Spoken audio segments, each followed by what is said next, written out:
dhaqangalkiisii oo runtii shacabka Soomaaliyeed meel walba joogaan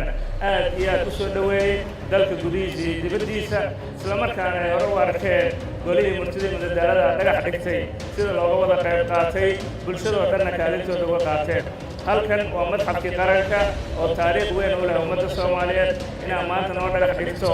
isla markaana si isxilqaannimada bulshadu ay ku samaysatana waa taariikh kale